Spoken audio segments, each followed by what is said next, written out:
multiple reasons, right? Some of us join MAD because we feel that that's one avenue through which you can actually give back to your community. Some people are really passionate and want to work with children or always want to be teachers and feel that MAD is the one channel that will allow you to do that. I still remember my first day at Make a Difference or MAD. It was also my first day at a shelter home. I'd never been to a shelter home before, and when we walked in, it was just a group of us, seven people back then. And we walked in and we had this amazing time with the children there. We spent about 2 to 3 hours talking to the children, figuring out what they like, what they don't like, their stories, sharing our stories with them, etc. Just those 3 to 4 hours with the children, the realization struck that the 4 walls that they grew up in are essentially going to be their boundaries to what they can achieve. And the thought that these are basically a bunch of children that several people would have given up on, right? And a lot of opportunities that you and I can actually have, these children don't have just because they happen to be where they are. So those are the things that strike a chord in a lot of us, and that's exactly what happened with the initial bunch as well. And I still remember us walking out of the shelter home, turning back, looking at those children, and knowing that we're going to be around for a really long time. Right? So if you really look at about that team, what really drove the team was essentially this, that we were probably just a bunch of 20 kids at that point in time, just out of college, trying to teach another bunch of 80 kids English, and believing that we changed the world for them. So if you look at MAD then, which is about 6.5, 7 years ago, and you look at MAD now, I see only one difference, and that's just that we've just scaled amazingly, like all over the nation. But that's essentially it. The moment we start talking to volunteers, I speak to volunteers in my city, across other cities, I see the same kind of passion, and every single MAD teacher out there really want to eventually, make a huge, big impact on our children's lives. So that's so if you really look at it, has anything changed in MAD since our day one at the shelter home? Not really. Back then we used to teach 80 kids, and now we teach 3,500. Back then we were about 20 volunteers. Now we are 1,500 really passionate volunteers. Not just in one city, but in 24 cities across the nation. So the more we think about it, year over year, what is the one thing that we constantly improve? Every single year we introduce a bunch of new things. Initially we did not have credits, now we have credits. Initially the first few days or years, I still remember, we didn't even have a syllabus.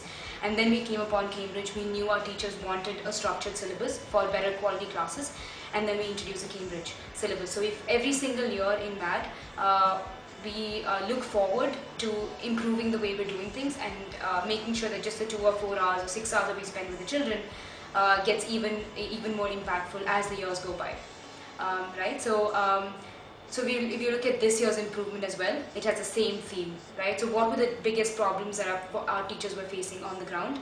We take up those problems, and then we realize that each of the volunteers would have already solved them in different pockets in different cities. For all there might be in Bhopal, where there's this brilliant volunteer who does amazing class preparation, and we know how she's actually figured to do that, because she spends about an hour, 2 hours before class to make sure that she puts an entire structure to the class. And then in another city, we know that there's another volunteer who knows exactly how to break down lesson plan into detailed activities, and that's really working in her class. So the moment we get to hear about all these things, what we're really doing is putting all of that together, and because we know that it's worked really brilliantly in those cities, in those small pockets of, let's say, 10 to 12 children, and once we know it's really worked well, essentially what we do is we bubble it up to a national level and say, okay, so this has really worked, and our volunteers are struggling with this specific problem on the ground, so we can easily just put the two together and solve it. So that's exactly the way we take improvements every single year, and just like any other year, 2012 has another whole lot of improvements that we have a lot of hope for, because we know that with these improvements our teachers will be much more supported on the ground. The teachers will have a lot of more material to work on or work with while they go into their classes. So all that's needed is passion. That's already there in our masters or our math teachers, and we provide everything else so that we can convert that passion to actual impact on the ground. So with that, so let's talk about, if we were to talk about 2012 improvements, right? I see volunteers come up and tell me, you know what, can we have like an activity sheet? Could you tell me what is it that's worked for you guys? You guys are so experienced, right? What's really is it that works in your classes? I see kids running around. I see a lot of improvement in the child's communication, in the children's communication set. So what really is working? And another volunteer might be really brilliant at, let's say, problem solving or mentoring another volunteer. So how can we really leverage all of this? That's exactly what we've done this year. So the whole bunch of improvements that you will see this year is aimed at just that one thing, which is how do we leverage off all of our skills. Each of us are really amazing at specific things, but if we all come together, almost every single problem in MAD teaching can actually be solved. So this year is aimed at just that. There's one theme, which is how do we create impact in our classrooms? How do we take the quality that we deliver at an organization level, at a national level? How can we deliver that quality? Take it, basically, how can we package that and give it to every single math teacher, so they walk into class and they know exactly what they're going to do, and our children get exactly what we planned for them to get as well.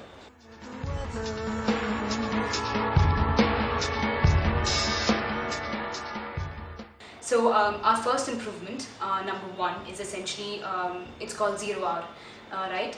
If you're a volunteer and once you start teaching for a couple of months, you'll realize that there's one teacher who's like really, really brilliant. She's in your own batch, and you see how the classes are happening, amazing. The kids are like really excited to get to her class. But I could be the other teacher who's constantly struggling to figure out, okay, how do I solve this out? I have one child who's like really, really naughty and I'm not really trying to figure out, right? The answer is essentially this. Only if we could get those teachers to just talk to each other, collaboration. I'm sure a lot of volunteers have already wished for that one platform where I could collaborate with my co-teacher, or I could collaborate or get mentorship from that one teacher who's brilliant in her classes. So 0 hour is exactly a solution to exactly this problem, right? What it does is every math teacher going forward will get to their shelter home an hour before their class. And you use that hour to prepare for class, to get creative, to collaborate with your co-teachers and also with the other volunteers in your batch, and to make sure that every single class of yours is extremely great, and you have a kick-ass class every single time. So that's basically what 0 hour is all about.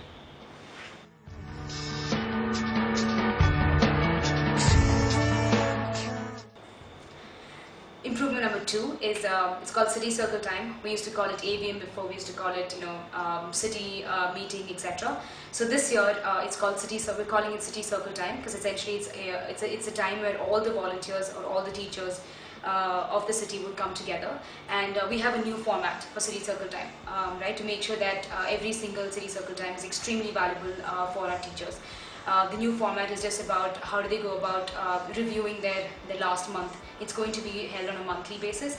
So review of the last month, pick out the main problems in your shelter homes, in your centers, together, in a group, solve those problems, right, and go fix them within the next 30 days. So that's essentially the format for City Circle Time, and we're really, really excited about City Circle Time because we know that MAD's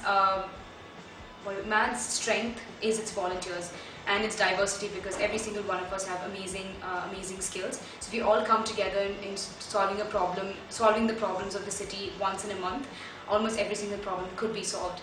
And for others, there is always a national team to help them out as well. So that's City Circle Time this year.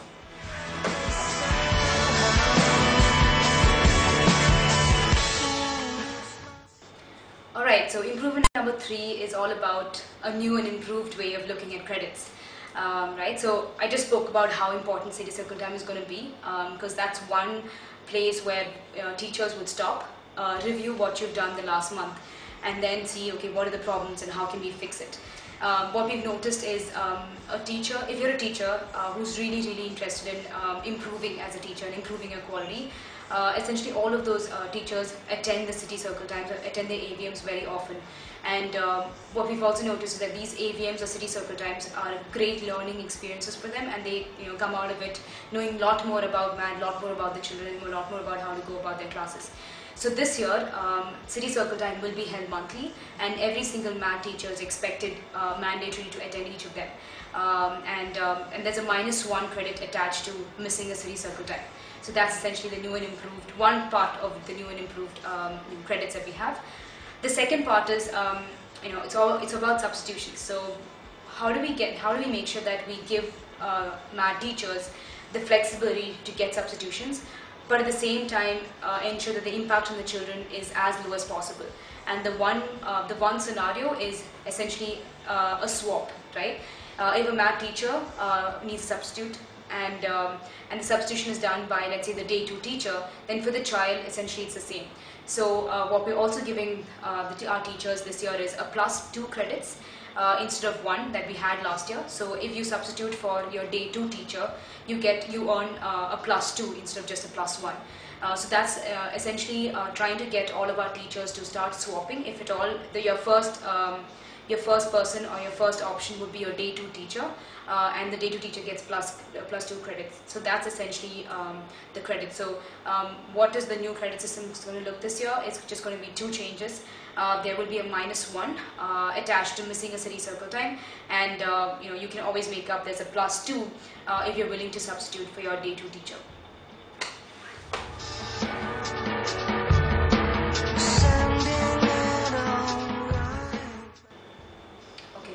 So what is the 4th improvement? Well, it's simple. It's called the lesson plans.